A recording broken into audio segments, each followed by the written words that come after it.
Hello दोस्तों, आपका स्वागत है हमारे एक नए वीडियो में। तो हमने पिछले एपिसोड में देखा था कि जू किंग ने मंदिर में एक मूर्ति को जीवित होते और तलवार के एक प्रहार से बुरी आत्माओं का नाश करते देखा। इस प्रहार की नकल करते हुए उसकी साधना शक्ति चौथे स्तर पर पहुंच गई। जब वो शिविर लौटा तो सार्जेंट थंडर ने बड़े प्यार से उसका स्वागत किया। जू किंग फिर से ग्रैंड मास्टर बाई के पास ज्ञान लेने पहुंचा, जहां एक रहस्यमयी अजनबी ने उसकी प्रतिभा को पहचाना और उसे 7 ब्लड आइज भेजने की संभावना पर चर्चा की।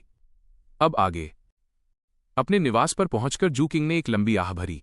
उसके मन में एक अजीब सी बेचैनी थी। उसे चिंता थी कि छिपकर बातें सुनकर शायद उसने सही काम नहीं किया। लेकिन सच तो ये था कि ज्ञान की उस तीव्र प्यास को बुझाने के लिए उसके पास कोई दूसरा विकल्प भी नहीं था। एक बात तो अब शीशे की तरह साफ थी, ग्रैंडमास्टर बाई ने उसकी इस छोटी सी योजना को भांप लिया था। जू किंग ने सोचा, मुझे इस ज्ञान के बदले भुगतान की पेशकश करनी चाहिए। मगर सवाल ये था कि वो क्या पेश करे। क्या ग्रैंडमास्टर उसे स्वीकार करेंगे, और अगर उन्होंने मना कर दिया तो क्या उसे फिर कभी ऐसा मौका मिलेगा? इन्हीं चिंताओं के बीच कहीं वो इस विचार को भूल न जाए, उसने अपने थैले से एक बांस की पर्ची निकाली और लोहे की सीख से उस पर ग्रैंडमास्टर बाई का नाम उकेर दिया।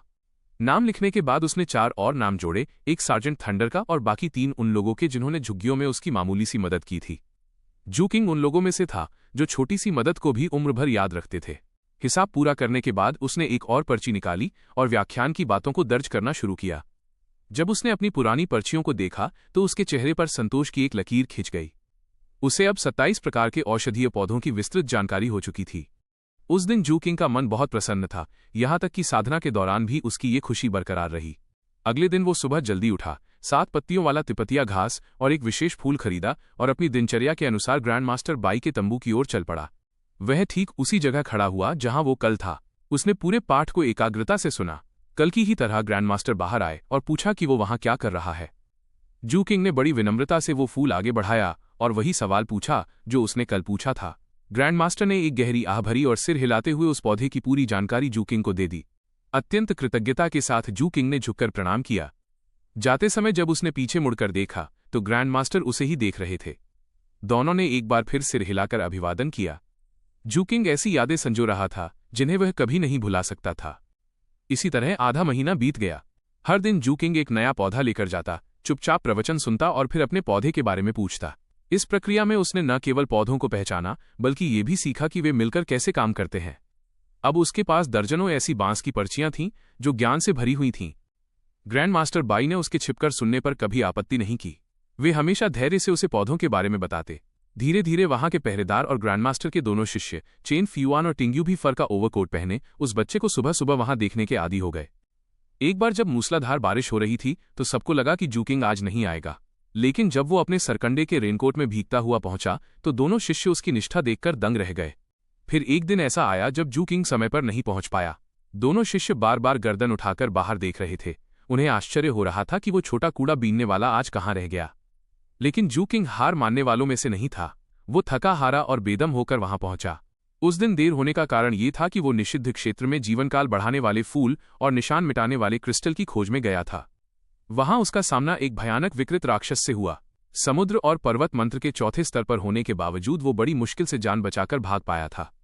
वो पूरी रात भागता रहा और सुबह सीधे लेक्चर में पहुंच गया। इन दिनों जू किंग की आर्थिक स्थिति भी सुधर गई थी। उसने बोन ब्लेड और कुछ अन्य लोगों को बीमा बेचकर अच्छा मुनाफा कमाया था। सार्जेंट थंडर अब मिशन पर नहीं जा सकते थे, इसलिए जू किंग ने जिद करके कमरे का किराया बढ़ा दिया ताकि उनकी मदद हो सके। जू किंग के लिए दिन का सबसे सुकून भरा समय रात के खाने का होता था। सार्जेंट थंडर किसी दादाजी की तरह उसे शिविर की गपशप सुनाते। जू किंग को पिछले 6 वर्षों में पहली बार इतनी खुशी महसूस हो रही थी। उसके पास भोजन था, सिर पर छत थी, सार्जेंट का साथ था और उसका ज्ञान लगातार बढ़ रहा था। एक सुहावनी सुबह जब वो हमेशा की तरह तंबू के बाहर खड़ा था, उसने ग्रैंडमास्टर को अपने शिष्यों की परीक्षा लेते सुना। ग्रैंडमास्टर ने पूछा, चेन फ्यूआन, मुझे नाइट कॉप्स मॉर्निंग ग्लोरी के बारे में बताओ। चेन फ्यूआन कुछ बुदबुदाया और चुप हो गया। फिर ग्रैंडमास्टर ने कठोर स्वर में टिंग्यू से पूछा, पर वो भी भूल चुकी थी। तंबू में भारी सन्नाटा छा गया। ग्रैंडमास्टर का गुस्सा साफ महसूस किया जा सकता था। अचानक उनकी कड़कती आवाज गूंजी, बच्चे तुम जवाब दो। तंबू के बाहर जू किंग की आंखें फटी की फटी रह गईं। फिर उसने बिना रुके बोलना शुरू किया। उसने उस पौधे के नाम, उसके पाए जाने वाले स्थान, उसके स्वाद और उसके जहरीले स्वभाव के बारे में सब कुछ विस्तार से बता दिया। ग्रैंडमास्टर ने एक के बाद एक कई कठिन सवाल दागे। इसके लक्षण क्या हैं? इसका इलाज क्या है? यह यिन और यांग का उदाहरण क्यों है? जू किंग ने बिना झिझक हर सवाल का सटीक जवाब दिया। उसने बताया कि कैसे एक पौधे को दूसरे के साथ मिलाने से वो जीवनदायिनी औषधि बन सकता है और कैसे गलत मिश्रण से वो 30 सांसों के भीतर जान ले सकता है। दोनों शिष्य तंबू की दीवार पर जू किंग की परछाई को हैरानी से देखते रह गए। अंत में ग्रैंडमास्टर ने एक बहुत ही जटिल मिश्रण के बारे में पूछा। जू किंग ने थोड़ा समय लिया, गहरी सांस ली और उसका भी सही तर्क दिया। ग्रैंडमास्टर बाई ने शांत भाव से कहा, तारांकन यही एक बुनियादी ग्रैंडाइजेशन पिल के फॉर्मूले का 70% हिस्सा है। मैंने तुमसे बहुत सवाल पूछे, अब क्या तुम कुछ पूछना चाहते हो? जू किंग के पास सवालों का भंडार था। उसने एक के बाद एक वे सारी शंकाएं पूछ डालीं जो उसके मन में हफ्तों से दबी थीं। ग्रैंडमास्टर ने हर सवाल का जवाब विस्तार से दिया। समय का पता ही नहीं चला और दोपहर ढलने लगी। जब जू किंग जाने के लिए मुड़ा तो तंबू के अंदर से ग्रैंडमास्टर की आवाज आई, अब से तंबू के बाहर मत खड़े होना और न ही वे फालतू औषधीय पौधे लाना। अब से तुम अंदर ही कक्षा में भाग लोगे। जब ये शब्द जू किंग के कानों तक पहुंचे तो उसकी आंखें और भी चौड़ी हो गईं। उसने पहले तो केवल अपने सपनों में ही उस तंबू के भीतर जाकर ग्रैंडमास्टर बाई के उपदेश सुनने की कल्पना की थी। अपनी उत्तेजना को छुपाने की कोशिश करते हुए उसने हाथ जोड़कर गहराई से प्रणाम किया और कहा, ग्रैंडमास्टर आपका बहुत बहुत धन्यवाद। उन्होंने ये शब्द पूरी गंभीरता से कहे। काफी देर बाद ही वे झुककर प्रणाम करने के बाद उठे और वहां से चले गए। इस बार उसने पीछे मुड़कर नहीं देखा कि ग्रैंडमास्टर बाई उसे देख रहे हैं या नहीं। हालांकि उसने ग्रैंडमास्टर को अपने दोनों शिष्यों की जोर जोर से आलोचना करते हुए जरूर सुना। वो उत्साह से झूमते हुए जल्दी से घर की ओर भागा। जब उसने सार्जेंट थंडर को ये खबर सुनाई तो बूढ़ा आदमी बहुत खुश हुआ और जू किंग को इतना खुश देखकर उसकी मुस्कान और भी चौड़ी हो गई। बूढ़े सार्जेंट के दिल में भावनाओं का सैलाब उमड़ आया जब उन्होंने सोचा कि जू किंग आजकल निषिद्ध क्षेत्र में इतनी बार जा रहा है। हालांकि जू किंग ने कभी इसका कारण नहीं बताया। सार्जेंट थंडर जानते थे कि कम से कम एक कारण तो जीवनदायी फूलों की खोज करना था। वो लड़का समर्पित और वफादार था और उसने सचमुच उनकी जान बचाई थी। जिस ठंडे और निर्मम संसार में वे रहते थे उसमें यह बात अनमोल थी। हालांकि जब भी सार्जेंट थंडर जू किंग को अक्सर थका हारा और बदहाल लौटते देखते तो उन्हें बुरा लगता था और इस प्रकार जू किंग के उत्साह ने उन्हें आनंदित कर दिया। रसोई में जाकर उन्होंने रात के खाने के लिए एक भव्य भोज तैयार किया, जिसके दौरान उन्होंने जू किंग को बार बार अपने गुरु का आदर करने, विनम्र रहने और प्रवचनों को ध्यानपूर्वक सुनने के लिए प्रेरित किया। जू किंग ने निश्चित रूप से उनकी सभी सलाहों को गंभीरता से लिया। रात के खाने के बाद जू किंग उत्साह से भरा हुआ अपने कमरे में चला गया। चूंकि वो अगले दिन उस तंबू में जाने के बारे में सोचना बंद नहीं कर पा रहा था, इसलिए उसे नींद नहीं आ रही थी। जैसे जैसे वह इस बात को लेकर चिंतित होता गया कि क्या गलत हो सकता है और उन चीजों के बारे में आशा करता गया जो सही हो सकती थीं, उसने खुद को झुग्गी झोपड़ियों में बिताए अपने समय की यादों में खोया हुआ पाया, जब वह और कुछ अन्य बच्चे पहली बार अपने विद्वान शिक्षकों में से एक से मिले थे। अंततः उसने अपना भरोसेमंद थैला खोला, एक खाली बिल्कुल नया थैला निकाला और अपने लगभग आधे आध्यात्मिक सिक्के और साथ ही ढेर सारी सफेद गोलियां उसमें डाल दी। जू किंग जानता था कि ज्ञान अनमोल है और भले ही वो ग्रैंडमास्टर बाई को अपनी सारी बचत दे दे, उसका कोई खास महत्व नहीं होगा, लेकिन उसे सार्जेंट थंडर के बारे में सोचना था, इसलिए उसने कुछ गोलियां बचा लीं। इससे उसे थोड़ी राहत मिली। आंखें बंद करके उसने सांस लेने के व्यायाम और साधना शुरू की। वो रात जू किंग के लिए बहुत धीमी गति से गुजरी। जब सूरज निकला तो उसने नए कपड़े पहने, हाथ धोए और बाहर चला गया। वो गेट से बाहर निकलने ही वाला था कि सार्जेंट थंडर ने उसे रुकने के लिए कहा। बूढ़ा सार्जेंट आजकल देर तक सोता था, लेकिन आज वो जल्दी उठ गया था। सार्जेंट ने एक बार फिर अच्छे विद्यार्थी बनने के तरीके के बारे में विस्तार से बताया। जू किंग को कोई आपत्ति नहीं थी, उसने बस सिर हिलाया और ध्यान से सुना। अंत में सार्जेंट थंडर ने जू किंग के कपड़े ठीक किए और उसे एक बोरी दी। तुम उस तंबू में खाली हाथ नहीं जा सकते। मैं ऐसा नहीं करने वाला थी, जू किंग ने चुपचाप कहा और बर्खास्तगी लेने से इनकार कर दिया। सार्जेंट थंडर ने उसे एक पल के लिए घूर कर देखा, लेकिन उसकी आंखों में दृढ़ संकल्प स्पष्ट था और उसने बोरी को उससे दूर खींच लिया। फिर वो अपने कमरे में वापस गया और शराब का एक जग लेकर बाहर आया। मुझे पता है कि ग्रैंडमास्टर बाई को शराब पीना पसंद है, ये उनके लिए ले लीजिए। इस बार जू किंग ने मना नहीं किया। शराब लेकर वो आंगन से बाहर निकला, थोड़ा चला, फिर पीछे मुड़कर सार्जेंट थंडर को हाथ हिलाया। उसके बाद वो ग्रैंडमास्टर बाई के तंबू की ओर तेजी से बढ़ गया। जू किंग को जाते हुए देखकर सार्जेंट थंडर मुस्कुराया। यह बच्चा तो 7 पत्ती वाले तिपतिया घास की कटाई के समय से भी ज्यादा खुश है। खुशी और घबराहट दोनों महसूस करते हुए जू किंग उस तंबू की ओर बढ़ा जिसके बाहर वो पिछले 1 महीने में कई बार खड़ा हो चुका था। एक गहरी सांस लेकर उसने तंबू के मुख्य पर्दे पर दस्तक दी। अंदर आइए, ग्रैंडमास्टर बाई ने कहा। जू किंग ने अपने कपड़ों पर नजर डाली, जल्दी से अपने चोगे की तह ठीक की और कुछ सिलवटें हटाईं, फिर तंबू का पर्दा खोला। तंबू के अंदर पहरेदार, ग्रैंडमास्टर बाई और उनके 2 शिष्य मौजूद थे। जब जू किंग ने उनकी तरफ देखा तो उन्होंने भी उसकी तरफ देखा। ग्रैंडमास्टर बाई के चेहरे पर शांति का भाव था, लेकिन दोनों शिष्यों के चेहरे पर ऐसा नहीं था। चेन फियुआन नाम का युवक थोड़ा नाराज लग रहा था, जबकि टिंग्यू नाम की लड़की जिज्ञासु प्रतीत हो रही थी। जू किंग ने हाथ जोड़कर ग्रैंडमास्टर बाई को प्रणाम किया, फिर शराब के साथ तैयार किया हुआ थैला निकाला। जैसा कि उसने झुग्गी झोपड़ियों में कक्षा में सीखा था, उसने कमर झुकाकर दोनों हाथों से उन्हें अर्पित किया। हालांकि वो झुकने की मुद्रा में था, फिर भी उसने ग्रैंडमास्टर बाई की आंखों में थोड़ी सी गर्मजोशी देखी। ग्रैंडमास्टर बाई ने बोरी को छुआ तक नहीं, लेकिन उन्होंने शराब स्वीकार कर ली। उन्होंने औपचारिक ढंग से मानो कोई समारोह हो जग खोलकर एक घूंट पी भी ली। फिर उसने जग नीचे रख दिया और कहा, चलिए शुरू करते हैं।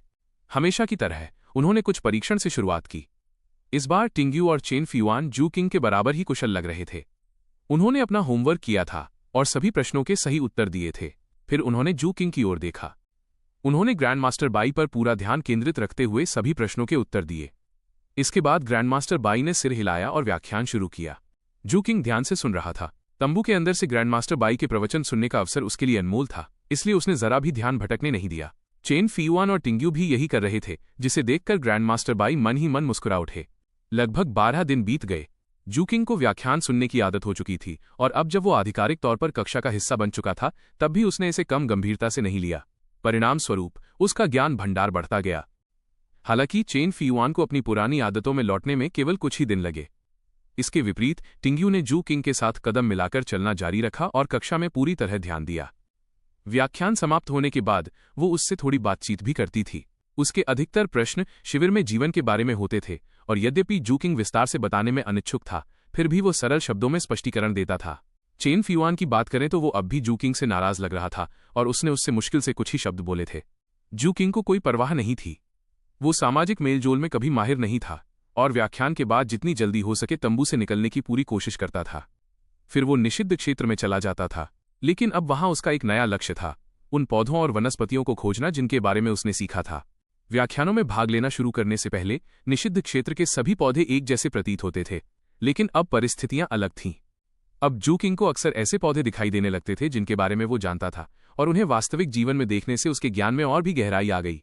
हालांकि समय बीतने के साथ उसे ये एहसास हुआ कि निषिद्ध क्षेत्र में अधिकांश पौधे अस्वस्थहीन प्रकार के विषैले थे। जीवनदायी यांग पौधे दुर्लभ थे। परिणाम स्वरूप पौधों पर उसका व्यक्तिगत शोध विषयों पर केंद्रित होने लगा।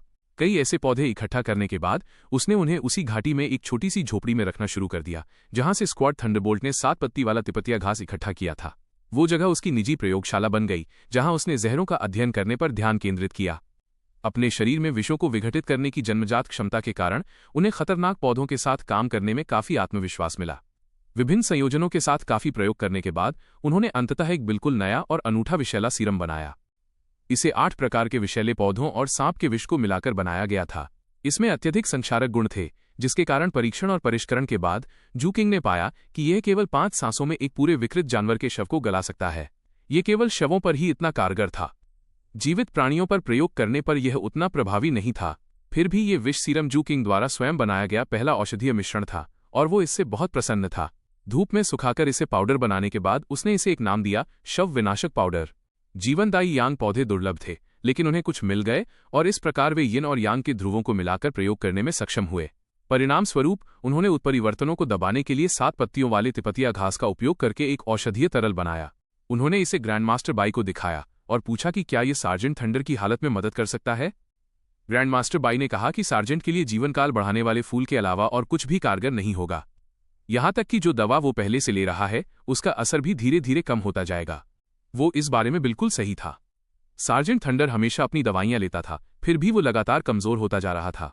जू किंग बस ये सब देखती रह गई। एक दिन वे दोनों रात का खाना खा रहे थे, तभी सार्जेंट थंडर कुछ कहने ही वाले थे कि थोड़ी देर के लिए झिझक गए। अंत में उन्होंने जू किंग को बताया कि स्वास्थ्य कारणों से उन्हें कबाड़ इकट्ठा करने वाले शिविर को छोड़ना होगा। दरअसल वे पास के ही एक शहर में निवास परमिट खरीदने की तैयारी कर रहे थे। बेटा, मुझे पता है कि तुम्हारा रास्ता तुम्हें इस छोटे से शिविर से बहुत दूर ले जाएगा। तुम्हारा भविष्य उज्ज्वल है। मैं नहीं चाहता कि तुम मेरे साथ मेरे बुढ़ापे तक रहो। जू किंग ने खाना बंद कर दिया और कुछ देर तक नीचे देखता रहा। फिर उसने धीरे से कहा, क्या तुम वापस आओगे? जरूर, मैं जरूर वापस आऊंगा। मुस्कुराते हुए सार्जेंट थंडर ने जू किंग के बालों को सहलाया। मन ही मन उसने आह भरी। असल में वो नहीं चाहता था कि जू किंग उसकी खातिर निषिद्ध क्षेत्र के खतरों का सामना करे। जू किंग की स्वाभाविक इच्छा सार्जेंट थंडर के हाथ से बचने की थी, लेकिन उसने ऐसा नहीं किया। इस पर सार्जेंट ने उसके बालों को सहलाया और फिर मुस्कुराया। वैसे भी तुम जब चाहो मुझसे मिलने आ सकते हो। जू किंग ने सिर हिलाया। उस रात जू किंग अपनी साधना के दौरान बार बार सार्जेंट थंडर के कमरे की ओर देखता रहा। वो उदास महसूस कर रहा था, लेकिन उसने इसे छिपाए रखा। वो प्रतिदिन ग्रैंड मास्टर बाई के व्याख्यान के लिए जाता था, फिर जितना संभव हो उतना समय निषिद्ध क्षेत्र में जीवनकाल बढ़ाने वाले फूलों की तलाश में बिताता था। दुर्भाग्यवश, जैसा कि ग्रैंड मास्टर बाई ने कहा था, ऐसे फूल संयोग से मिल सकते हैं, लेकिन उनकी खोज करके उन्हें कभी पाया नहीं जा सकता। दक्षिण फीनिक्स के पूर्व में गर्मी का मौसम पहले ही शुरू हो चुका था। बारिश बढ़ गई और तापमान में भी वृद्धि हुई। सुबह के काफी समय हो चुका था और क्लास खत्म हो चुकी थी। ग्रैंड मास्टर बाई के तंबू से बाहर निकलते हुए जू किंग ने गहरे नीले आकाश की ओर देखा। सूरज को निहारते हुए धीरे से कहा, "ये 5वां महीना है।" विश्वास करना मुश्किल था, लेकिन वो कबाड़ बीनने वालों के शिविर में 2 महीने बिता चुका था।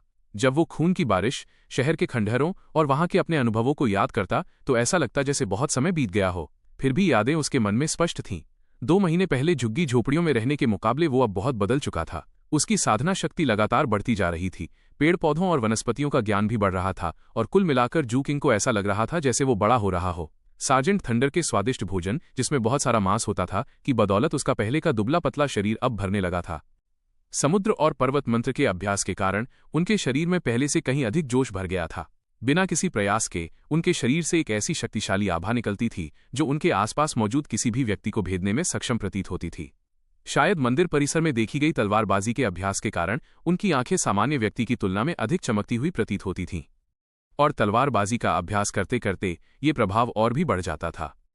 साथ ही कक्षा में उनकी उपस्थिति और उनके द्वारा प्राप्त ज्ञान से वे एक विद्वान की तरह प्रतीत होते थे। इन सब बातों के चलते जू किंग को हाथ धोने की आदत पड़ गई थी। हालांकि उसका चेहरा अभी भी पूरी तरह से साफ नहीं हुआ था, फिर भी गंदगी उसके अच्छे रूप को छुपा नहीं सकती थी। नतीजतन तंबुओं में रहने वाली वेश्याएं अक्सर उसे देखकर आंखें मटकाती और उसे पुकारती। वो उन्हें अनसुना कर देता था। कई दिनों से उसका मन उदास था। एक तो उसे एक भी ऐसा फूल नहीं मिला था जो लंबे समय तक जीवित रहे। इससे भी बुरा ये था कि सार्जेंट थंडर स्पष्ट रूप से बूढ़ा और कमजोर होता जा रहा था। अंततः जू किंग ने निषिद्ध क्षेत्र में जाना कम कर दिया। ग्रैंड मास्टर बाई का प्रवचन सुनने के बाद वो घर जाकर साधना करता था। बगल के कमरे में सार्जेंट थंडर की उपस्थिति का आभास होने से उसे अपना मन शांत रखने में मदद मिलती थी। आजकल उन्हें रात का खाना और भी ज्यादा पसंद आने लगा था। एक खास रात जो बाकी रातों से अलग नहीं थी, उसने कक्षा के बाद जनरल स्टोर की ओर जाते समय आसपास के कूड़ा बीनने वालों को नजरअंदाज कर दिया। वहां मौजूद उसकी जान पहचान की लड़की काम में व्यस्त थी, लेकिन उसे देखते ही वो तुरंत काउंटर के पीछे भागी और शराब का एक जग लेकर बाहर आई। उसने वह जग उसे थमा दिया। उसे इस समय शराब खरीदने के लिए उसके आने की आदत सी हो चुकी थी। "धन्यवाद," उसने धीमी आवाज में कहा। वो उसके चेहरे पर बने निशान को देखे बिना नहीं रह सका। देखने में वो निशान कितना भी भयानक क्यों न लगे, लड़की आमतौर पर आशावादी थी। मुस्कुराते हुए उसने कुछ मिनटों तक हल्की फुल्की बातें की। तभी एक ग्राहक ने उसे मदद के लिए बुलाया। जू किंग ने घड़ा उठाया और जाने के लिए मुड़ी। जब लड़की ने ये देखा तो उसने जल्दी से अपने ग्राहक से कुछ बातें कहीं और फिर दरवाजे की ओर दौड़ पड़ी। "बड़े भाई," उसने पुकारा। जू किंग चलते चलते रुक गई और उसकी ओर दौड़ते हुए पीछे मुड़कर देखा। पास आते ही उसने अपना हाथ आगे बढ़ाया और उसने देखा कि उसकी हथेली में एक मिठाई थी। "मुझे पता है कि तुम आजकल उदास हो," उसने कहा। "जब भी मैं दुखी होती थी, मेरी माँ मुझे हमेशा कुछ मिठाई देती थी। मुझे बस उसे खाना होता था और मैं ठीक हो जाती थी। ये मेरी आखिरी मिठाई है और मैं चाहती हूं कि तुम इसे खा लो।" उसे चिंता थी कि कहीं वो मना न कर दे, इसलिए उसने मिठाई उसके हाथ में थमा दी और दुकान की ओर दौड़ पड़ी। दरवाजे पर पहुंचकर वो रुकी, पीछे मुड़कर देखा और बोली, "जल्दी ठीक हो जाओ बड़े भाई।" जब वो वापस अंदर चली गई तो वो कुछ पल के लिए वहीं असहज होकर खड़ा रहा। फिर उसने मिठाई पर नजर डाली। एक पल बीत गया और उसने ध्यान से मिठाई को एक तरफ रख दिया। वापस लौटते समय शिविर में सामान्य से अधिक शोर सुनाई दे रहा था। तभी उसने देखा कि 2 कारवां एक के बाद एक अंदर प्रवेश कर रहे हैं। आगे चल रहे काफिले में शानदार गाड़ियां और बलवान तगड़े घोड़े थे, जो अब तक जू किंग द्वारा देखे गए किसी भी काफिले से कहीं बेहतर थे। काफिले में कई पहरेदार और 4-5 अधेड़ उम्र के पुरुष भी शामिल थे, जिनमें तीव्र आध्यात्मिक शक्ति का प्रवाह झलक रहा था। हालांकि वे कारवां में सबसे महत्वपूर्ण लोग नहीं थे। जैसे ही गाड़ियां आगे बढ़ीं, युवकों का एक समूह दिखाई दिया। उनमें से अधिकांश 16 या 17 वर्ष के लग रहे थे और वे सजे धजे कपड़े पहने शान से चल रहे थे। सभी की त्वचा गोरी थी। युवक सुंदर और सभ्य थे, जबकि युवतियां सुरुचिपूर्ण और आकर्षक थीं। इन लोगों की पृष्ठभूमि स्पष्ट रूप से असाधारण थी। शिविर की गंदगी और अव्यवस्था को नजरअंदाज करते हुए उन्होंने अपने तंबू बाहर लगा रखे थे। उनका अभिमानी रवैया हर किसी को स्पष्ट रूप से दिखाई दे रहा था। समूह के प्रत्येक सदस्य के साथ परिचारक थे। इस प्रकार लगभग 15 युवाओं के समूह के पीछे लगभग 100 लोग चल रहे थे। उनके पीछे एक दूसरा काफिला था और हालांकि वो देखने में अच्छा था, लेकिन जाहिर तौर पर पहले वाले जितना प्रभावशाली नहीं था। युवकों के उस समूह की उच्च सामाजिक स्थिति के कारण दूसरे काफिले ने उन्हें पछाड़कर आगे निकलने की हिम्मत नहीं की, और इस प्रकार शिविर में प्रवेश करते ही दूसरे काफिले के सदस्य अलग अलग रास्तों पर चले गए और उन्होंने अपनी पहचान छिपाए रखी। जू किंग ने चलते हुए उन पर बस एक नजर डाली। कुछ दिनों के अंतराल पर कारवां आते थे, या तो सामान बेचने के लिए या निषिद्ध क्षेत्र में प्रवेश करने से पहले डेरा डालने के लिए। ऐसे समूहों में हर तरह के लोग देखे जा सकते थे। बेस कैंप में जीवन इसी तरह चलता था और जू किंग ने इसे एक सामान्य बात मान लिया था। घर लौटकर जू किंग ने देखा कि सार्जेंट थंडर आंगन में कुछ कसरत कर रहे थे। सूरज की रोशनी में वह बूढ़े व्यक्ति पहले से कहीं अधिक जीवन के अंतिम पड़ाव पर लग रहे थे। जू किंग का मन फिर उदास हो गया। जू किंग के हाथ में जग देखकर सार्जेंट थंडर मुस्कुराया और बोला, फिर से शराब खरीद ली? बहुत बढ़िया। तुम जाओ, रसोई साफ कर दो।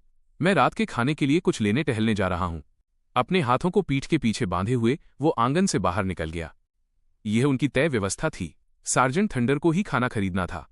जाहिर है, जू किंग ने खर्च की भरपाई के लिए किराए में थोड़ा ज्यादा भुगतान करने की मांग की। सार्जेंट थंडर सामान्य से थोड़ा जल्दी लौट आए। जू किंग ने अभी रसोई की तैयारी पूरी ही की थी कि तभी एक बूढ़ा आदमी मांस से भरा थैला लेकर अंदर आया। जू किंग को देखकर मुस्कुराते हुए वो रात का खाना बनाने में जुट गया। हमेशा की तरह जू किंग एक तरफ बैठकर देखता रहा, इस उम्मीद में कि उसे कुछ सीखने को मिल जाए। देखते देखते उसे कुछ अजीब सा लगा। सामान्य तौर पर वे इससे काफी देर बाद रात का खाना खाते थे। ये जानकर जू किंग का दिल और भी बैठ गया। हालांकि वो बस सार्जेंट थंडर को काम करते देखता रहा। उसने सोचा कि कुछ जानकारी मांग ले, लेकिन अंत में चुप ही रहा। हमेशा की तरह सार्जेंट थंडर खाना बनाते हुए बातें भी कर रहा था। ऐसा लग रहा था जैसे परिवार के साथ खाना बनाते समय हल्की फुल्की बातचीत हो रही हो। शाम का सूरज डूबने से पहले ही खाना तैयार हो गया था। खाना मेज पर रखते हुए सार्जेंट थंडर ने उदास दिख रहे जू किंग की तरफ देखा और उसके बालों को सहलाया। बेटा, मैंने लाफिंग पाइन्स के लिए अपना रेजिडेंसी परमिट खरीद लिया है। आज रात मैं अपना सामान पैक कर लूंगा। मैं सुबह सबसे पहले निकल जाऊंगा। उसने जू किंग द्वारा खरीदी गई शराब का एक बड़ा घूंट पी लिया। जू किंग को समझ नहीं आ रहा था कि क्या करे। आखिरकार उसने धीरे से कहा, मुझे पता नहीं था कि तुम इतनी जल्दी जा रहे होगे। सार्जेंट थंडर हंसे। मैंने तो ये खरीदारी कुछ समय पहले ही कर ली थी, बस तुम्हें बताया नहीं। इतना उदास मत हो, ठीक है? इस दुनिया में कोई भी दावत हमेशा के लिए नहीं चलती। उन्होंने एक और घूंट लिया। चलो खाओ। सार्जेंट थंडर पहले से भी ज्यादा बूढ़े लग रहे थे, लगभग प्राचीन। जू किंग ने चुपचाप अपनी चॉपस्टिक उठाई और खाना शुरू कर दिया। हालांकि खाना शायद स्वादिष्ट था, लेकिन जू किंग को उसमें स्वाद की कमी महसूस हुई। सार्जेंट थंडर ने ये देखा और आह भरी। फिर भी वो मुस्कुराया और शिविर की ताज़ा गपशप में मशगूल हो गया। एक अगरबत्ती के जलने में जितना समय लगता है, उतनी देर में जू किंग ने अचानक कहा, क्या तुम क्रूसिफिक्स और ग्रेसफुल रैप्टर के लौटने का इंतजार नहीं कर सकते? अब ज्यादा देर नहीं लगेगी। नहीं, जब वे वापस आएंगे तो वे बिल्कुल तुम्हारे जैसे ही व्यवहार करेंगे। इससे तो मामला और बिगड़ जाएगा। वैसे भी वे जब चाहे मुझसे मिलने आ सकते हैं। सार्जेंट थंडर ने अपना पाइप निकाला, उसमें सिगरेट भरी और फिर धूम्रपान करने लगा। धुआं धीरे धीरे कमरे में फैलने लगा और कमरा धुंधला हो गया। खाना खत्म करने के बाद सार्जेंट थंडर अपना सामान पैक करने चला गया। जू किंग वहीं रुक गया, मेज पर बैठा खाने को देखता रहा। उसे भूख नहीं लग रही थी। पहली बार उसने बर्तन नहीं धोए और रसोई साफ नहीं की। इसके बजाय वो सार्जेंट के कमरे में चला गया। क्या तुम्हें सच में जाना ही है? उसने पूछा। तुम्हें इतना दुखी होने की जरूरत नहीं है। मैं अब शहर में रहने जा रही हूं। तुम्हें मेरे लिए खुश होना चाहिए। सार्जेंट थंडर जोर से हंसे और फिर जू किंग से कपड़े तह करने में मदद करने को कहा। जू किंग ने पहले अपने हाथ धोए और फिर मदद करने लगा। उसकी मदद से सार्जेंट थंडर ने अपना सामान और भी जल्दी पैक कर लिया। उन्हें अपने साथ ज्यादा कुछ ले जाने की जरूरत नहीं थी। कपड़ों के अलावा उन्होंने बाकी सब कुछ जू किंग पर छोड़ दिया। उन्होंने कहा, ये घर तुम्हारा है, मैं किराया चुका दूंगी। जू किंग ने बहुत गंभीरता से कहा। सार्जेंट थंडर मुस्कुराए और उन्होंने उस विषय को आगे नहीं बढ़ाया। इसके बजाय उन्होंने जू किंग को एक तरफ रखी मेज पर बुलाया और वे बैठ गए। वहां सार्जेंट थंडर ने जू किंग को शिविर में मौजूद कबाड़ बीनने वालों के बारे में और भी बहुत कुछ बताया। और एक महत्वपूर्ण बात जिस पर उन्होंने जोर दिया, वो थी शिविर के मालिक की पृष्ठभूमि। शिविर का स्वामी कोई आम आदमी नहीं है। वो स्वर्ण वज्र योद्धा संप्रदाय से है, जो इस क्षेत्र का सबसे शक्तिशाली समूह है। उनके पास दर्जनों शहर और शिविर हैं और उनका मुखिया नींव स्थापित करने में माहिर है। आगे से शिविर के स्वामी के आसपास बहुत सावधान रहें। जब तक उनकी बातचीत इस मोड़ पर पहुंची तब तक काफी देर हो चुकी थी। जू किंग ने देखा कि सार्जेंट थंडर थक गया है, इसलिए वो उठकर चला गया। सार्जेंट थंडर ने उसे जाते हुए देखा और आह भरी। बहुत लंबे समय बाद वो पहली रात थी जब जू किंग ने साधना नहीं की।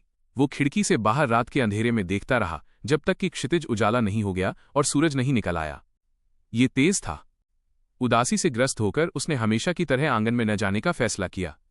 इसके बजाय उसने सार्जेंट थंडर के मुख्य द्वार खोलने की आवाज सुनने तक प्रतीक्षा की। तभी वो अपने कमरे से बाहर निकला। जैसे ही सुबह की सूरज की किरणें धरती पर फैलीं, वे दोनों आंगन में खड़े होकर एक दूसरे को देखने लगे। सार्जेंट थंडर मुस्कुराया। मैं जा रहा हूं बच्चे, मैं आपको विदा कर दूंगा। इसकी कोई जरूरत नहीं है, आपको क्लास में जाना चाहिए। मैं आपको विदा कर दूंगा। मैं आपको विदा कर दूंगा। सार्जेंट थंडर को शायद यह एहसास हो गया था कि वो जू किंग को समझाने में सक्षम नहीं होगा, इसलिए उसने सिर हिला दिया। और इस प्रकार वे दोनों शिविर से होते हुए आगे बढ़े, जबकि बाकी अधिकांश लोग सो रहे थे। जब वे ग्रैंडमास्टर बाई के तंबू के पास पहुंचे तो जू किंग दौड़कर वहां गईं। ग्रैंडमास्टर बाई वहां नहीं थे, न ही चेन फीवान। केवल टिंग्यू ही वहां मौजूद थी, जो एक औषधीय ग्रंथ का अध्ययन कर रही थी। क्या आप मेरी छुट्टी लेने में मेरी मदद करेंगे? उसने कहा। हाथ जोड़कर और झुककर वो मुड़ा और जल्दी से चला गया। टिंग्यू बहुत हैरान दिखीं और यहां तक कि तंबू से बाहर भी निकल आईं। तभी उन्होंने जू किंग और सार्जेंट थंडर को दूर जाते हुए देखा। जैसे जैसे वे चलते गए, सुबह की रोशनी में उनकी परछाई उनके सामने पड़ती गईं और वे दूर दूर तक जाते चले गए। जू किंग ने सार्जेंट थंडर का बैग अपनी पीठ पर लाद रखा था। उसने कुछ नहीं कहा। सार्जेंट थंडर के मन में मिली जुली भावनाएं थीं। अपना सामान ढो रहे उस जिद्दी युवक को देखकर उन्होंने शिविर की कुछ गपशपों के बारे में बात करने की कोशिश की, लेकिन कुछ ही वाक्यों के बाद उन्हें लगा कि वे आगे बात नहीं कर सकते।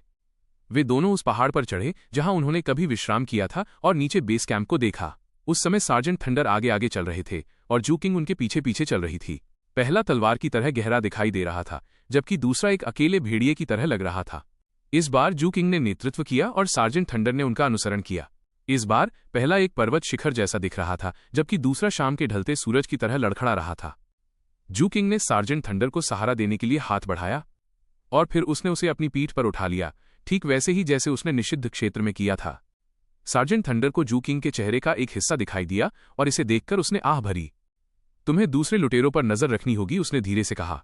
मुझे पता है कि तुम हाल ही में बहुत ताकतवर हो गए हो, लेकिन इसका मतलब ये नहीं कि तुम उन्हें कम आंको।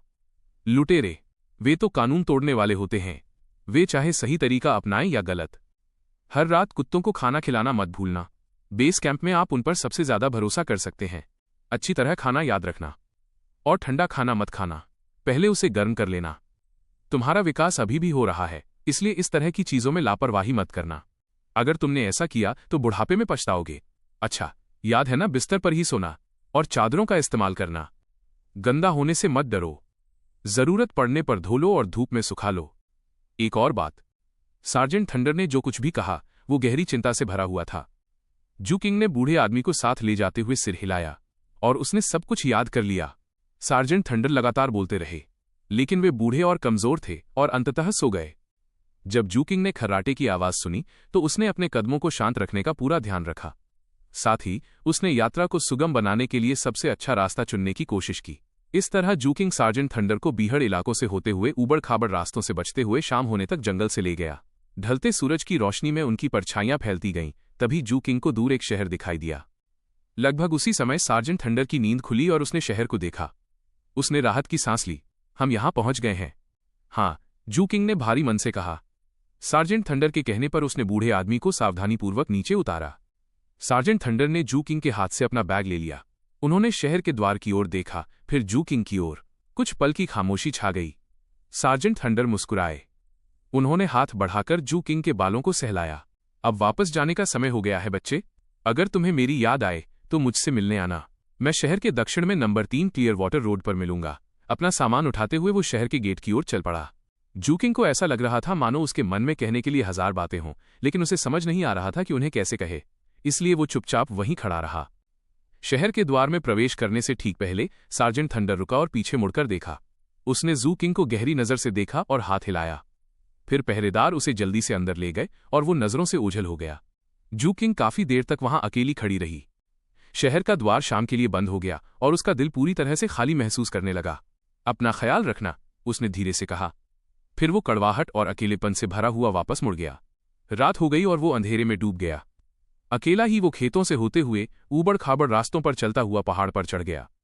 और दूर और दूर। तो कहानी को यहीं पर एंड करते हैं और मिलते हैं आपसे एक और नए वीडियो में। तब के लिए अलविदा।